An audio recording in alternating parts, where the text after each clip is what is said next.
Hey guys, how's it going? Hope everybody's doing well out there today. There have been a whole bunch of new subscribers since my last video that has done really well. I want to thank everybody for watching that, and the 420 new subscribers that I picked up since that video. Thank you guys so much for subscribing and coming back to check out what we're going to take a look at on today's video. In fact, to talk about what we're going to talk about in today's video, what we're going to do is take a look at a way to kind of keep up to date as far as what devices are on your LAN, as well as what IP addresses are assigned to them, that sort of thing. And we're definitely going to cover how it works, what it does, those sorts of things.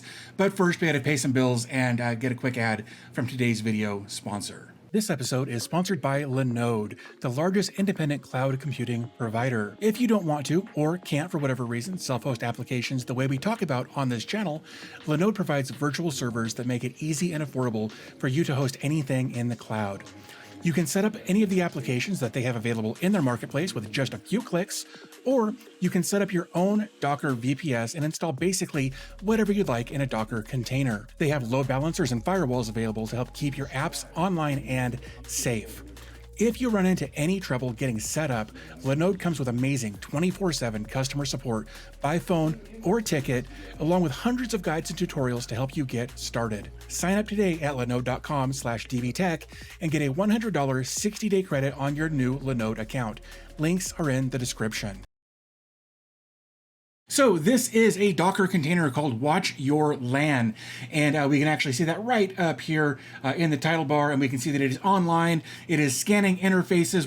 We've just got one interface on this Docker server. It's actually running in a VM, but that's kind of irrelevant because we're actually going to when we set up this Docker container, we're going to connect to the network host so that it can actually scan your entire physical network to get an idea of what's on there, and then render a page that looks similar to this.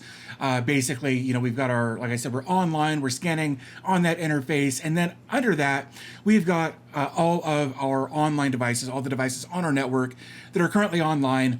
And when you first log into this page, just for a little bit of transparency, none of these names are going to be filled out. Those are names that you're going to give to each of your devices, just so you know what they are, just kind of a quick reference there. But in the next column, we get a list of all of the IPs on our network. There is one little thing, and I don't blame the developer for this. This is something that I've experienced as a developer myself. We start with 1.1, and that's great. And then we jump to 1.13. In this case, it'd be 1.10, 1.11, 1.12, whatever, right? And so then we go all the way down. This is all done numerically until we get down to right here, 99, 100. Then we get 11. Then we get 30. Then we get 12. So there's just, I hate sorting order like this just because this type of sorting order requires a 3-digit thing to figure out the proper order. And when you've got, when your IP address is the last 2 digits, or the last octet, I guess, of your IP address is 2 digits, things get a little wonky. So I wish there was a way to fix that. But for right now, this is kind of how it is. So if it seems like you're missing some stuff, scroll down. It may actually be at the bottom of the list because of sorting. If we go back up to the top, our next column is the MAC address for each of those pieces of hardware. Now, if you're running VMs and things like that, some of these MAC addresses are going to be spoofed. They're not going to be real MAC addresses for the particular piece of hardware. So that's something to keep in mind there. The fourth column, this is what the Docker container, this WatchYourLan, was able to figure out based on the MAC address of your individual device. So it figured out this is Synology, this is Synology, this is a Google device. We've got another Synology device, we've got a Noon technology, Raspberry Pi, a Gigabyte, more Noon stuff. Though the Noon stuff is all TerraMaster stuff, like the Gigabyte, that's my wife's computer. We've got this Shenzhen. I'm not even going to try on the rest of that. That's the 10 gig network adapter that's in my PC. This is all the stuff that it was able to ascertain based on the MAC address of each different piece of hardware. Now, our last column is known, yes or no. When you first log in here, these are all going to be no. Known is once you've actually named the device, it will switch to yes. So in order to name the device, what we're going to do is actually scroll down to the second half of the page where we've got our log section. And here we can see that I've gone in and I put names in on all of the stuff that I knew kind of off the top of my head. So we can kind of see all of that. And then let's just look at 1.63 here. We're going to call this test device. And then I'm going to, remember we're on 63, and I put in test device. I'm going to click no right there. That's going to save it. So if we come back over here and look at 63, at the top of our screen, that's online. There's 63, there's test device, there is yes. If I wanted to, I could then come back down, find 63, delete that, and then click yes again. And then it should take it out of there just like that. So that's how you can manage your different instances, your different devices on this. And that's really it. That's all there is to it.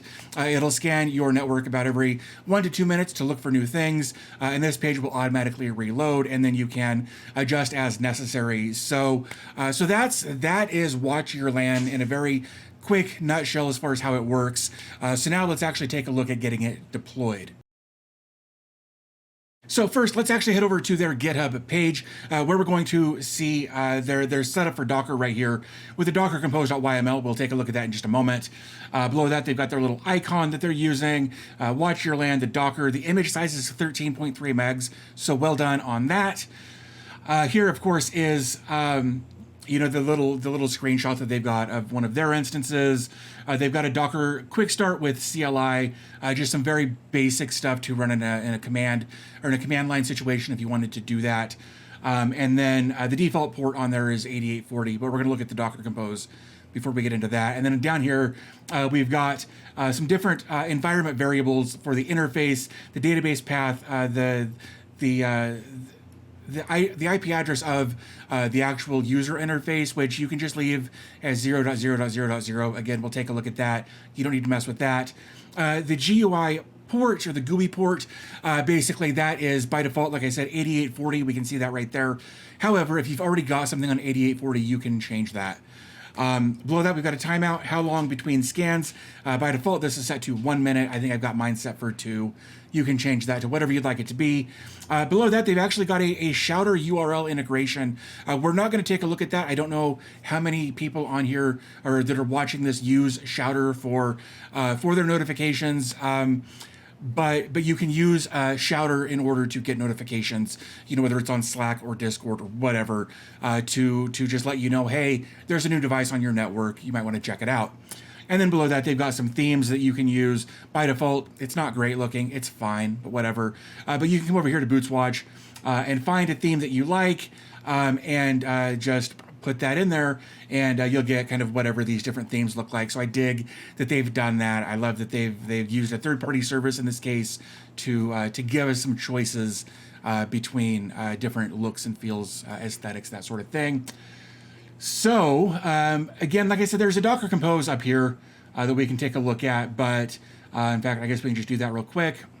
This is it, man. This is version 3, Docker Compose, your service. There's just one service. It uses a SQLite database to manage everything. So it doesn't really need a MySQL database or a Maria database or a Postgres database. It doesn't need anything real intense like that. So the image is Aceberg's Watch Your LAN. Network mode is host. Again, it needs access to your host interface in order to do a proper network scan to see what's out there and then collect that data for your dashboard. The restart policy is unless stopped. I think that's just perfectly fine. Volumes, we're going to mount a volume for where we'd like to store our configuration. In this case, primarily it's just going to be a SQLite database that we're going to store. Our environment variables, below we've got a time zone, an interface, which we'll take a look at here in just a moment. Our database path, leave this alone. You don't need to change that. That's perfectly fine where it is because we're going to map our volume somewhere else. I'm not even entirely sure why we've got a database path in there, but there it is. Again, the GUI or the GUI IP, again, you can leave this at 0.0.0.0. In fact, if I'm being honest, all of these options are optional. So there you go. Again, the GUI port is 8840 if you need to change it. The timeout, again, I've got mine set to 120. I think it defaults to 60 seconds. Shouter URL, again, if you use Shouter, have at. And then the theme that they use by default is Darkly. So that's what our Docker Compose is going to look like by default. Now let's take a look at my Docker Compose here. Okay, so here we are. We're logged into Portainer so that we can take a look at what my Docker Compose, my stack, whatever. We can see that it is running right here. Again, because we're using the network host option in here, we're not going to see an IP address or a port over here Again, that was set in the Docker Compose. So let's take a look at that. Again, all of this is the same, except for where I stored my Docker Compose, or where I stored my configuration, rather. Anyway, again, so the only thing I really changed down here was my interface, my iFace is what it says there. If you're not sure what your interface is, it depends on which operating system you're using, but we can take a look at a couple of different ways to find out what it is. So the first method that we're going to look at as far as figuring out what your interface name is will be via Open Media Vault 6. We've taken a look at Open Media Vault 6. There's a chance you might be running it. If you are, this part of the video is for you. What you're going to do is come over here to where it says Network. We're going to go to Interfaces, and ENS3 is right there under our device. And again, we can actually see that right there. The other method that we can take a look at is actually how to do it via command line. So let's take a look at that real quick. So the other method that we're going to take a look at is doing this via SSH or command line. Here we can see I'm rooted in, or I'm logged in to my server as root. That's just the user that I'm using here. And what we're going to do is just do IP link show and hit enter. And then what we're going to do is kind of make this bigger and scroll back up to the top. And basically we've got basically our first two, or the two that we're going to look at. The first one is a loopback. We're not going to use that. The next one is what we're looking for right here. This is our broadcast multicast. This is the first one that we're going to look at.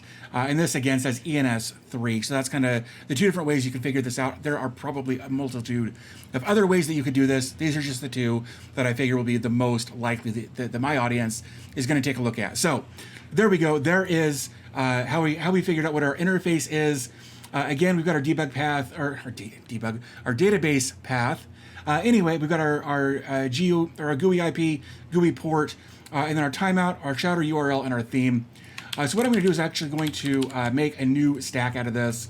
I'm going to paste this in here. I'm going to change a couple of things. I'm going to do WatchYourLan 2, and then watch LAN like so. And basically I just changed the volume where this gets stored, and then 2, as well as the port from GUI port 8840 to 8842. Once we've got that, we can click on deploy. We'll just give this a second to do what it needs to do in the background. Again, this is a very small image. Even if you have to pull it, it's only like 13 megs. So very, very quick. So here we can see that it is up and running. Let's take a look at the logs. And here we can see everything that it found at its first glance. It's still doing some more scanning and kind of going through everything here to see kind of what's going on. We'll give this a second to finish up, and then we'll jump over to port 8842 so that we can take a look at what a brand new dashboard looks like. Okay, so here we are just a couple of moments later, and here we are on port 8842 up here in our URL bar. And here is exactly what I said from earlier. There's nothing in the name. All of these are listed as no, but we can kind of see, hey, I know that these numbers 2, 3, and 4 are Synology devices, and I know that the next one is a TerraMaster device, and I know that the next one is a Raspberry Pi device. Now that's my wife's computer. Both of those are TerraMaster devices. Anyway, you get the idea. Like all of this is here. If I wanted to, I could just come down here and just put in some of this information. Now the one thing I will say is you have to do these one at a time. You can't fill out multiples and then hit known and then click over to no. It won't work that way, or it didn't for me earlier when I tried it. There we go. So again, you got to do these one at a time. Very quick though. I'm not mad at how slow that is, because it's not. It's very, very responsive. So there is WatchYourLan in a Docker container so that you can keep track of what kind of devices are on your network and what their IP addresses are. That's what I always forget is what my IP addresses for my different devices are. So I love being able to have this little dashboard here to go back and just look it up real quick. The one thing I will say is that I would not put this public facing for any reason. There's a lot of information here that somebody could do something nefarious with if they wanted to. So do with that what you will. But yeah, I think that pretty much wraps everything up. Again, I want to thank the 420 new subscribers that we picked up over the weekend. Thank you guys so much for subscribing. Thank you to everybody who's watching for doing exactly that. I appreciate you guys spending a few minutes of your day with me today. Again, everything will be in the description. While you're down there, there are some ways you can support the channel and even get completely ad-free content for $1 a month. So if you're interested in no more ads or no more interruptions for ads and ad spots and Google ads and Yahoo ads and not Yahoo, YouTube's the word I was looking for there. If you don't want any ads, $1 a month, man, it'll get you no more ads. So there's ways to do all of that in the description down below, as well as the GitHub repository for this particular Docker project. But I think with all that said, I'm going to wrap this up and I will talk to you in the next video.